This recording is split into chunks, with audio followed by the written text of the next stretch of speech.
కనకధార కరుణ యొక్క స్వర్ణ ప్రవాహం. దక్షిణ సముద్రపు గాలి సోకే ఒక పవిత్ర గ్రామమది. తొలి సూర్యకిరణాలు ఆ చిన్న బ్రాహ్మణ గ్రామంపై పడుతున్నాయి. ఆ సమయంలో యువ సన్యాసి శంకరుడు తన భిక్షాపాత్రతో అక్కడికి చేరుకున్నారు. పిల్లలు ఆయన్ని ఆసక్తిగా చూస్తూ ఆయన వెనుక పరిగెత్తుతున్నారు. వారి ప్రయాణం విమల తన పిల్లలు రుషిత, కన్నన్లతో నివసించే ఒక నిరాడంబరమైన గడ్డితో కప్పబడిన గుడిసె దగ్గర ఆగింది. దారిద్ర్యం అంచున ఉన్న ఆ గుడిసెలో భిక్షాపాత్ర నింపడానికి ఏమీ లేదు. పిల్లల ఆకలి కళ్లతో తమ తల్లిని చూస్తున్నారు. విమల చాలా వెతికింది, కాని చివరకు ఒక్క ఎండు ఉసిరికాయ మాత్రమే దొరికింది.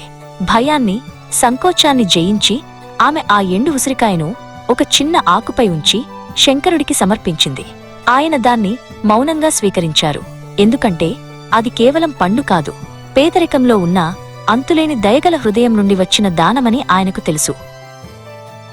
ఆ చిన్న దానం యొక్క గొప్పతనం శంకరుడి హృదయంలో కరుణను నింపింది. ఆయన పక్కనే ఉన్న చింతచెట్టు కింద కూర్చుని కళ్ళు మూసుకున్నారు. ఆయన మనస్సు శుభానికి తల్లి అయిన శ్రీ మహాలక్ష్మి వైపు మళ్ళింది. ఆయన లోతైన ధ్యానంలోకి వెళ్లి ఆ పేద తల్లి కోసం దయను ప్రార్థించారు.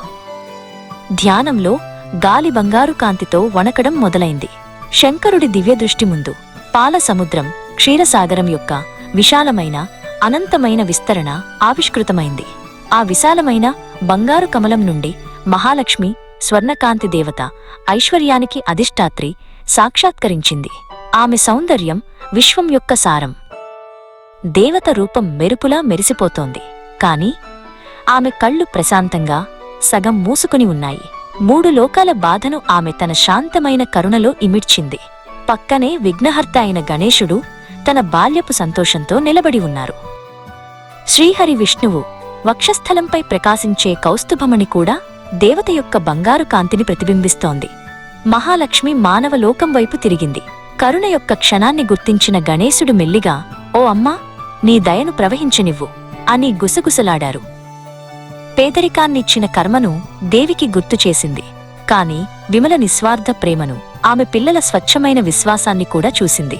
కర్మ మరియు దయ యొక్క ఈ పరీక్షలో కరుణ తీర్పును జయించింది.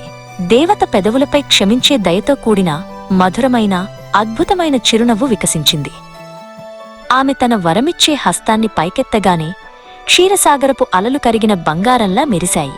ఐరావతం వంటి స్వర్గపు ఏనుగులు ఆమె పాదాలపై పవిత్ర జలాలను పోయడం ప్రారంభించాయి.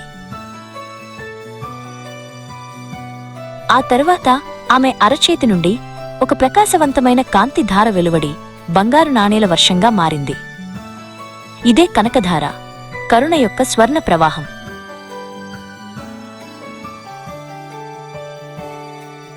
మర్త్యలోకంలో విమల గుడిసె బంగారు కాంతితో మెరిసింది. పైకప్పు నుండి బంగారు నాణేలు, రత్నాలు జలపాతంలా కురిశాయి. విమల ఆనంద భాష్పాలు రాల్చింది.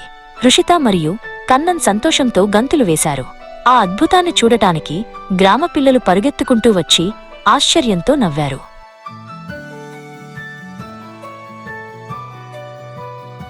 శంకరుడు కళ్ళు తెరిచి ఈ ప్రత్యక్షమైన దయను చూశారు మరియు మహాలక్ష్మికి మౌనంగా ప్రణమిల్లారు. స్వర్గంలో గణేశుడు ఆనందంతో నృత్యం చేస్తూ కమలాల రేకులను చల్లుతున్నారు. దేవతలు మరియు ఋషులు వంగి భౌతిక మరియు ఆధ్యాత్మిక సంపదలను ప్రసాదించే మహాలక్ష్మిని స్తుతించారు.